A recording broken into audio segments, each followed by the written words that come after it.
Hola amigo. Kita masih bincang-bincang bola dengan Asep Sepsgins kalau nama populernya ya. Karena ke Jerman-Jermanan gitu. Maka itu kita bicara soal klub raksasa di Jerman, Bayern Munchen. Siapa yang nggak tahu Bayern Munchen lah. Mereka baru saja musim ini juara 10 kali beruntun. Gimana tuh Sep? Bisa 10 kali beruntun, nggak ada lawan ya di Jerman ya?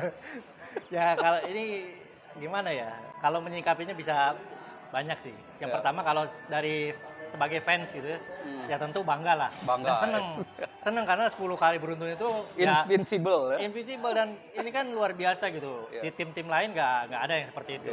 Juventus 9 kali doang. 9 kali. Paris juga yang itu kan nggak bisa juga. Iya, nggak bisa. 8 kalau nggak salah, 8 9 gitu. Kepotong juga sama. Ya, kepotong. Jadi ya ini satu hal yang luar biasa dan harus dirayakan gitu. Walaupun ya kita menutup kuping aja dari orang-orang ngomong apa ya. Memang kita juara gitu. Iya. Mau gimana lagi gitu kan? Iya. Toh semua gelar itu diraih dengan fair gitu. Nggak ada kasus misalnya kayak Calciopoli atau apalah, itu baru kita malu gitu. Tapi kan nggak, itu kan 10 gelar dengan fair ya udah gitu, selesai gitu. Tapi memang kalau dari persaingan ya mungkin agak menjemukan, karena bagaimanapun ya sebetulnya Bayern dalam 2 musim terakhir nggak bagus-bagus amat, tidak dominan gitu. Iya.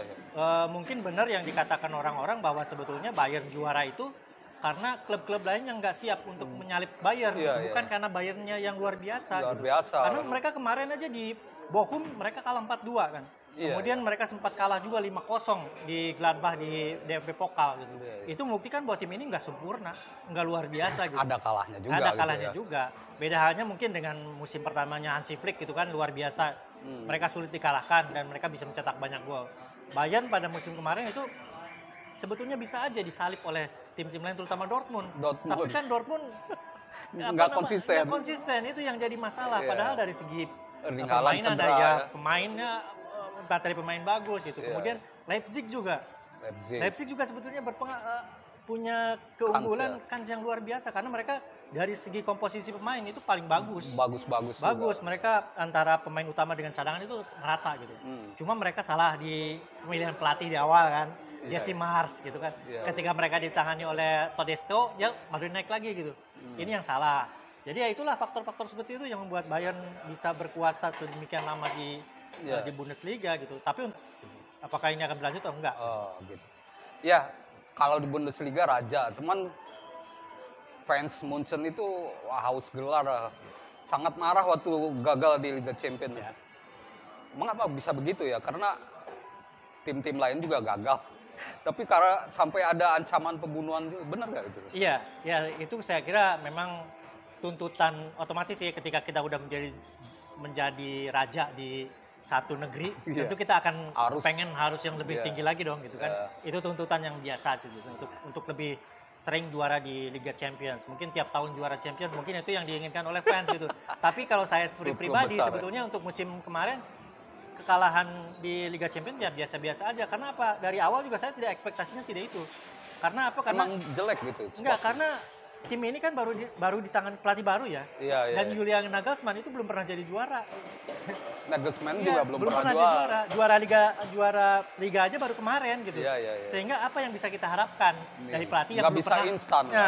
Dari seorang pelatih yang baru menjadi belum pernah menjadi juara lah gitu ya. Belum pernah meraih trofi. Kemudian juga tekanan di Bayern kan luar biasa. Dia harus memegang banyak sekali. Kalau Hansi Flick kan pernah jadi asisten. Itu. Jadi dia tahu lah. Betul. Kalau Hansi Flick itu kelebihannya di situ, karena dia sudah tahu pemain-pemain yang ada di Bayern itu seperti apa. Ketika dia timnas Jerman langsung in gitu ya. Langsung. Jadi itu yang jadi ini, kalau saya sih ya agak kurang wajar sih ketika Nagelsmann diminta untuk menjadi juara Liga Champions pada musim pertamanya. Karena kalau saya sih pribadi menengarai bahwa target utamanya ya memang menjadi juara 10 kali beruntun di Bundesliga dulu gitu. Setelah itu mungkin musim depan bisa jadi gitu. Mungkin harus juara Liga Champions, atau mungkin harus double, atau bahkan treble ya. Mungkin treble juga gitu. Mungkin. Tapi ketika musim pertama ya itu nggak realistis lah. Seorang pelatih sebagaimanapun bagusnya dia harus punya masa adaptasi. Kita tahu bahwa Pep Guardiola aja di City kan musim pertamanya nggak gelar kan, nggak ada gelar gitu. Sekarang dia juara terus. Nggak pernah, di 4 kali di 5 tahun terakhir gitu. Betul. Itu Pep Guardiola seperti itu gitu. Jadi harus ada inilah adaptasi dengan timnya. Apalagi tim ini kan udah butuh revitalisasi gitu. Itu yang harus dipahami oleh fans Jerman, fans Munchen ya, karena kabarnya ada konflik internal juga. Benar gak sih? Ya, itu memang sih ada ketegangan ya. Sejak Hansi Flick bahkan itu antara Brazzo, Hasan Salihamidzic dengan pelatih itu selalu ada ketegangan karena masalah transfer gitu. Jadi Brazzo ini ada kecenderungan bahwa dia yang mengatur transfer sepenuhnya. Jadi, Brazzo ini direktur olahraga. Dan direktur ini ya, sepak bola ya? Iya, direktur sepak bola juga. Nah, yang jadi masalah adalah dia punya kekuatan yang besar karena dia juga ada di direksi kan di situ. Jadi dia punya kekuatan lebih dibanding pelatih. Nah, masalahnya kemudian adalah ketika Hansi Flick itu terlalu vokal gitu. Dia mengutarakan ya saya nggak dikasih pemain ini gitu. Banyak ngomong, banyak ngomong. Ya, akhirnya kan itu diketahui oleh fans sehingga fans juga akhirnya nyerang Brazzo juga gitu kan. Ini yang kemudian menjadi konflik. Nah, sekarang ketika Nagelsmann masuk juga kabarnya sih itu juga masih berlaku gitu karena beberapa pembelian gitu kan nggak sesuai dengan apa yang diinginkan oleh Nagelsmann, walaupun ada 2 pemain Leipzig ya yang diambil yaitu Dayot Upamecano sama Marcel Sabitzer gitu. Dan kemudian juga yang menjadi masalah sekarang adalah Brazzo ini menjadi musuh bersama bagi fans Bayern gitu. Ini yang jadi masalah karena ya tingkat kepercayaan mereka terhadap Brazzo itu menurun drastis. Masalahnya apa? Brazzo ini rekrutannya nggak ada yang benar gitu. Paling Alphonso Davies gitu. Ya, yang lain Marcel Sabitzer juga jelek kan enggak. Kemudian pembelian termahalnya Lucas Hernandez juga kan gitu aja kan. Seharusnya dengan harga 80 juta euro dia menjadi pemain top gitu kan. Di tim itu harus menjadi leader. Tapi ini kan belum. Malah musim ini nggak kedengeran ya. Itu kan masih belum settle, bener-bener settle gitu. Padahal seharusnya ketika Alaba keluar dia tuh jadi shift kan di pertahanan gitu. Untuk bimbing si Upamecano, kemudian si Süle gitu kan. Nah, musim depan nggak ada Niklas Süle, otomatis tinggal Pavard sama si Upamecano, ini jadi pertanyaan juga. Apakah si Hernandez bisa menjadi chef nggak di lini pertahanan gitu. Dan pemain-pemain lain itu seperti itu gitu. Nggak ada yang betul-betul outstanding, cuma Alphonso Davies ya. Oke, kita lihat dulu latihan Bayern Munchen ya.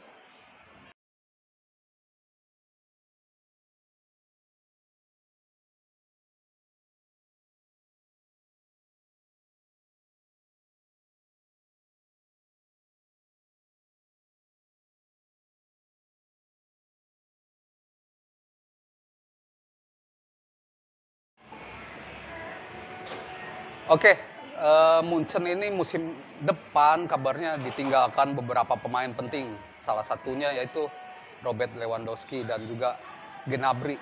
Itu gimana, Sep? Benar gak sih?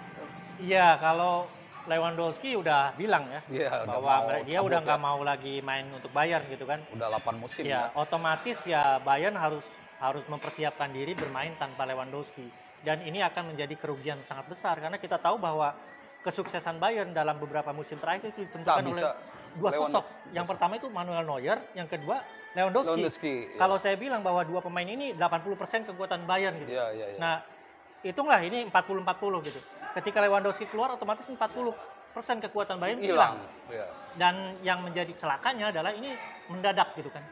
Jadi Bayern nggak ada persiapan siapa yang akan menggantikan posisi pemain sepenting ini gitu. Yang ini jadi PR besar bagi Hasan Salihamidzic terutama. Sekarang siapa yang akan dibidik untuk mengganti, karena ini harus gitu. Karena Lewandowski udah pengen keluar ya otomatis harus jadi penggantinya dong. Dan sekarang ini katanya Lukaku mau didekatin gitu kan. Tapi ya masih rumor juga. Kemudian Sadio Mane juga. Sadio Mane dari Liverpool gitu. Tapi bukan pengganti ya itu. Kalau beda posisi juga, dan dia kan bukan bomber ya. Bukan sumber gol utama. Di Liverpool kan lebih ke Mohamed Salah sebetulnya. Yang jadi bomber utama. Lebih ke winger lah. Lebih ke winger gitu. Itu kan kalau kemudian Gnabry pindah atau siapa lah gitu, baru bisa kita bilang bahwa Mane ini menggantikan Gnabry. Tapi ketika Mane menggantikan Lewandowski itu nggak apple to apple gitu. Beda sama sekali karakternya gitu. Beda posisi Beda. lah gitu. Tapi beda. ini jadi menarik ya karena otomatis persaingan di Bundesliga akan lebih rame lah mungkin karena ya Bayern kehilangan 40% kekuatannya kalau saya bilang gitu. Ya itu tadi bahwa seorang pemain yang bisa mencetak 30 gol dalam beberapa musim terakhir hilang gitu. Nggak ada lagi pemain seperti itu di Bayern. Kira-kira yang pas siapa sih ganti Lewandowski? Cuma ada dua sebetulnya. Siapa? Mbappe sama Haaland. Cuma itu dua. Dan itu nggak ada. Iya, dua-duanya nggak bisa. Nggak bisa ya. Haaland udah ke Man City. Betul. Mbappe tetap di PSG. Dan kalaupun nggak di PSG, dia ke Real Madrid kan. Iya. Cuma ada dua pemain itu yang bisa menggantikan gitu. Nah, makanya pelik juga. Ya, pelik sebenarnya masalah pelik. Karena sekarang dengan kondisi seperti ini, kalau saya lihat sih solusinya ada dua. Cuma satu, yaitu pertama harus mempersiapkan jangka pendek dan jangka panjang. Jangka pendeknya mungkin mengambil pemain yang udah jadi. Misalnya ya Lukaku lah gitu ya. Lukaku walaupun kemarin jeblok banget di Chelsea tapi ya dia mungkin striker ya, dia striker murni yang mungkin bisa diharapkan ada nama dan kemudian juga sudah membuktikan kualitasnya di timnas Belgia dan di Inter Milan. Nah, otomatis itu ada harapan di situ. Tapi mungkin nggak untuk jangka panjang karena apa? Si Lukaku ini kan gajinya tinggi ya. Itu nggak berat cocok gitu buat ya. Munchen ya. Nah, untuk jangka panjangnya Bayern harus mengambil pemain yang lebih muda gitu. Lebih muda yang untuk masa depan gitu. Di Jerman ada nggak? Nah, di Jerman nggak ada sama sekali ya. Striker murni ya? Striker murni yang susah, nggak ada gitu. Mungkin yang sekarang agak naik itu Jonathan Burkhardt di Mainz yang jadi kapten U21 Jerman sekarang. Cuma produktivitasnya belum tinggi gitu, baru 10 gol kalau nggak salah kemarin di musim kemarin ya. Sehingga ya ini masih jauh lah kita ngomong seperti itu. Kalau saya melihat bahwa ya kemungkinan Darwin Núñez sebetulnya yang menarik ya. Nah, iya Darwin Núñez gitu. Betul. Atau misalnya tadinya saya itu sebetulnya lebih condong ke Dusan Vlahovic sebelum diambil Juventus. Iya betul. Sebetulnya dia juga punya potensi besar kan untuk menggantikan sayang sekali udah diambil oleh Juventus gitu. Walaupun performanya agak menurun setelah bermain di Juventus gitu. Iya. Ya sekarang saya melihat bahwa opsinya sangat dikit dan mungkin si Darwin Núñez ini yang seharusnya harus dikejar oleh Bayern gitu, selain misalnya Lukaku atau bahkan Paulo Dybala misalnya yang sekarang belum punya klub kan. Atau bahkan kalau ide gila saya mengambil Luis Suarez kan udah lepas dari itu kan. Iya betul. Dia dikasih walaupun udah tua lah ya, tapi bagus. Iya, tapi bagus. Dia punya pengalaman, dia juga bisa sosok seperti ini kan penting untuk membuat pertahanan lawan itu ngeri gitu. Kalau digantikan pemain yang ngecek-ngecek ya back lawan enteng aja gitu kan. Siapa sih ini? Kalau Luis Suarez masih ada punya nama masih ada lah gitu. Kemampuan masih ada, produktivitas masih bagus gitu kan. Dan ya mungkin jangka pendek gratis aja. Lagi ya. Iya, gratis lagi. 1-2 musim mungkin ya. 1-2 musim mungkin mau bisa, dia gitu. Dan Bayern juga harus berani memberikan gaji yang lebih gede lah gitu ya. Di atas gitu kan. Untuk 1-2 musim saya kira worth it lah gitu ya untuk Luis Suarez gitu. Untuk posisi lain gimana nih di Munchen sendiri? Yang mengkhawatirkan ya otomatis di belakang ya. Di belakang karena selama beberapa musim terakhir juga ya seperti saya bilang bahwa Bayern itu diselamatkan oleh Manuel Neuer salah satunya dengan Lewandowski yang mencetak gol. Manuel Neuer itu kan penyelamatannya sangat banyak. Ya banyak yang mustahil juga gitu kan. Penyelamatan mustahil ini membuktikan bahwa lini pertahanan mereka bermasalah. Itu bahkan ketika ada Alaba harus sampai palang pintu terakhir. Ya, itu yang menjadi masalah kan di situ. Harusnya bisa difilter dari situ gitu. Nah, sekarang ya dengan kehilangan Alaba kemudian sekarang Nikatis ya nanti akan diandalkan adalah Benjamin Pavard dengan Lucas Hernandez kemungkinan di situ. Dengan Upamecano bertiga di situ.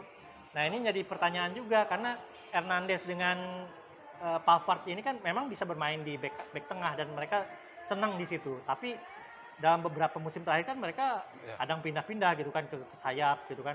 Ke fullback, ke back tengah lagi, fullback, back tengah lagi.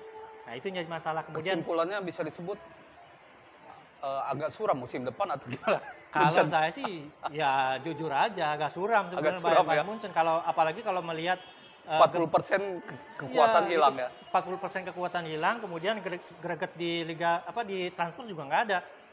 Sekarang yang baru dipermanenkan itu Nasser Mazraoui satu, kemudian yang mau katanya Ryan Gravenberch itu kan juga pemain gelandang tengah gitu.